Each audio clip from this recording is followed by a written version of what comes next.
What's going on there, YouTube? So, you saw in my for Saturday night video, sorry, forgot what day it was, made this, use this old RC 4-drive Yoda body as my monster truck body.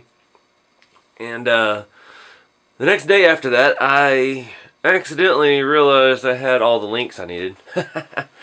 So, I have this thing fully metal 4-linked.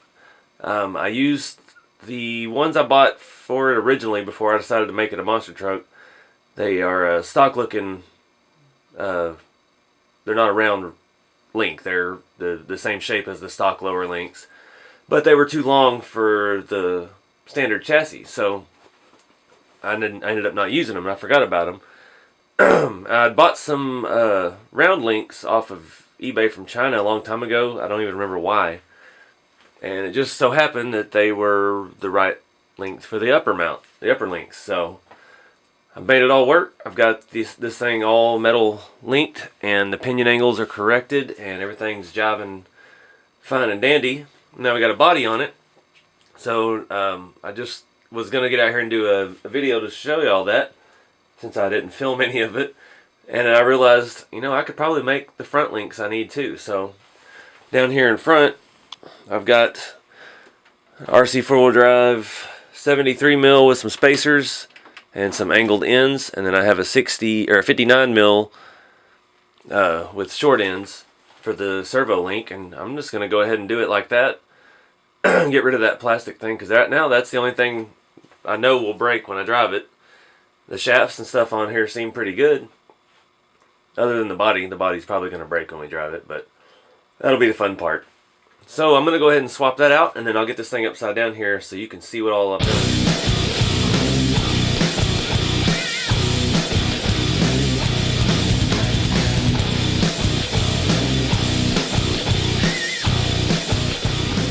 Alright guys, got you a bird's eye view here. So these are the standard bottom links. The plastic. These are more durable than some things. But they look the same, but they're aluminum. The upper links are a larger diameter than I'm used to. Even the threaded rod ends are a lot thicker than, say, RC 4-wheel drive stuff. So, very limited as to adding length to them. I had to double the spacers on the back to account for the longer wheelbase, because I did move the rear axle back with these longer links. And then that left my front upper 4-link rods without any spacers, so I had to take some of my standard ones and drill them out. Luckily they were thin, cheap China aluminum, and they drilled out no problem. So got the front pinion angle set. Now the way I did this, you know, those front where is it? Your front suspension on these, this is your upper link, and it's just on this little pivot doodad, and it doesn't allow as much movement as a standard 4-link. So your kits, and you're ready to run. This was a ready to run deadbolt. Comes with another 4-link truss, just like what's on the rear. So you just kind of take it apart. You swap out the 4-link truss with that little 1-link wiggly mount thing, and boom. Now you got mounts. I had to source a couple of screws, and no big deal. The servo's still on the axle, and everything is jiving good. My driveline angles are nice and even. There's no interference with the links with the drive shaft like I was having, and everything's a lot more secure. Except why is my diff cover moving? That's weird. It looks like my drive shaft's hitting my diff cover. I haven't touched the diff at all. That's weird. Oh well, we'll see what happens. My front link came out decent. It's used, scratched up aluminum, so no biggie there. But now all the torque is going to be on the servo horn, and I was going to change out to aluminum servo horn. I have some that might fit it, but that plastic horn on there felt really stout. So either it's going to be strong enough or it's going to be brittle and crack. We'll just have to find out. Alright, so I did swap out. I got rid of the RC 4-wheel drive heavy metal winch bumper and winch. Just wasn't looking right, and it weighed a ton. It was keeping the nose end almost bottomed out. It was so much extra weight. So I just put the deadbolt bumper back on. This is just going to be a basher for now, so I just wanted something on there in front of that truck body. I've got a 5,000 milliamp stick pack in here, which is weighing down the rear pretty good. I'm going to wait and see how it drives and stuff before I start adjusting the shocks. I don't think I really want to add spacers because it's just going to stiffen everything up. And I like to, I think this is going to be a jump truck. It's going to be fun for jumping my whatever ramp I can piece together. I do need to convert this to Tamiya since everything I use is still Tamiya. I know y'all hate on it, but I'm old school. If somebody wants to come and convert everything I have to Dean's plugs, I will let you. It'd be awesome. But it's something I've been talking about doing since I was 13, and it's been 21 years and I still run Tamiya plugs, so oh well. But yeah, other than that, this thing is ready to go. So I'm going to see if I have the right connector for this deal, and maybe I can go ahead and do that. I don't think, it's kind of cold out here in the shop. I don't know if I can get my soldering iron heated up tonight, but I do want to run this thing, and it is the middle of the night, so fast forward time, we can pick this back up tomorrow.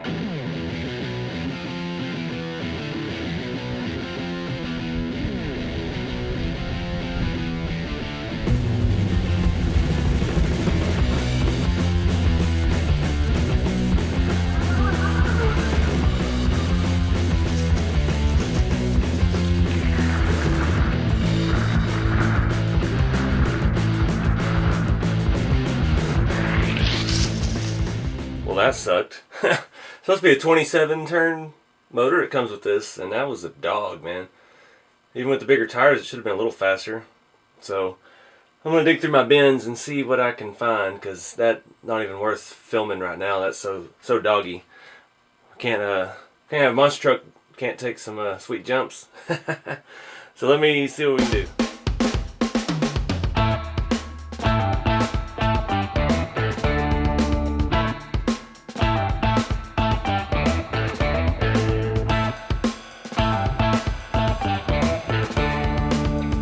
Alright guys, so I had to take one of the shocks off, drop the rear axle enough to get to the other motor bolt. Just throwing the stock Tamiya Mabuchi, I always called them Mabuchi motors. That's just being a kid. I've got a little bit bigger pinion gear here. I'm not sure how many tooth it is, but it's the right pitch, so I'm going to roll with it. It's just a little bit bigger, barely. It's maybe one or two teeth more. We just got to get the speed up on this thing. It is not monster truck quality yet. So I'm trying to get this thing in here, and we'll see how that goes. Alright guys, so you can see what I've done there. A little bit bigger pinion gear. I went ahead and cranked the clutch nut down all the way.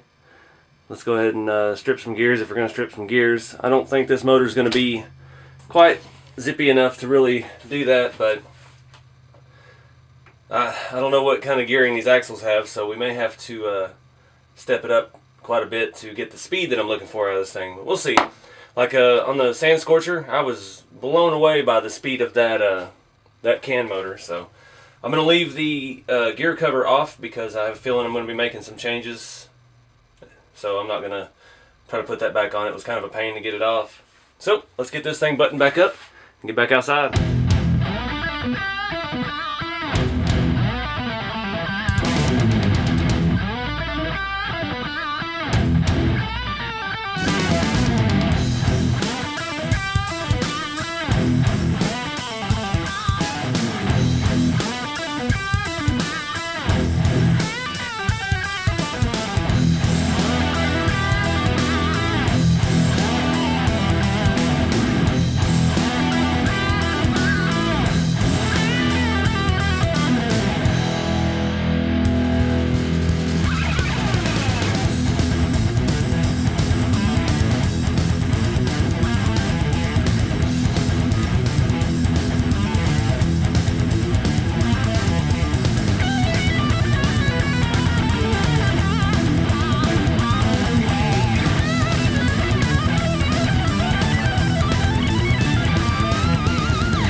was a little faster. Part of my problem, apparently that battery has gone bad that I started with, so I charged up the battery that I used in the Sand Scorcher video, and it was a fair bit peppier, but still a little too slow. Couple things I need: a better body. This one, a couple rollovers, it's starting to crack. The paint's all coming off in the corners and stuff. My duct tape held up pretty good, but the paint's just sticking to the duct tape. Still need, I think I need some gearing. Oh, the battery popped out of the thing. Filthy again, just like my Sand Scorcher. I'm going to get the air compressor charged up. Overall though, I mean, they're ready to run. The steering was fantastic. I didn't have any issues with it. It didn't bind, it didn't jam, it had enough torque. Since I replaced those links with metal, everything's jiving fine and dandy. Right out of the box, it was perfectly aligned. The steering was centered. I need the wheel wideners for the back, because under high speed turns it did tend to roll 3 or 4 times. What else? I'm happy with all the suspension geometry. I didn't have any issues. The drive shafts are holding up fine. Other than that, yeah, it wasn't as exciting as the Sand Scorcher drive was. That was a shock to see how fast that thing was running. But at least now I know I have a bad battery. One of my 5,000 milliamp stick packs has gone bad. And yeah, that sucks, but they're cheap. So I need wheel wideners and more power. Power! So let me know what y'all think in the comments. I'm still shopping the bodies. I've had a lot of people, I've already forgot the brand name. I know what you're talking about. There's the monster truck people. They've got tons of old school monster truck Lexan bodies. I think with a styrene body, it's going to be way too top heavy, because it already tends to want to roll over. Just mainly, probably because the rear wideners, lack thereof. Excuse me, but everything's working, and yeah, it was pretty fun. It's just not quite as peppy as I was hoping. My old Tamiya Juggernaut 2 or whatever it was that I had, that custom with the Blazer body that I drove a while ago, it was significantly faster. It had twin can motors, so I don't know if that really made it faster. It was just the gearing on it. But we'll get there. I got a feeling when I get the speed where I want it, then we'll have to start replacing gears, because I always hear that's one of the #1 complaints with these SCX10 gearboxes, just all the plastic gears. So if we end up throwing a brushless or something on there, I'm sure we'll strip all that out. And but hey, it'll give me something to do videos on. I can show you guys how I do it, and maybe we can find some good deals on parts and stuff when the time comes. But anyways, appreciate you guys watching, and following along with this build. It's still far from done, so we got a lot more to do. But everybody have a good weekend, and I'll see y'all in the next video.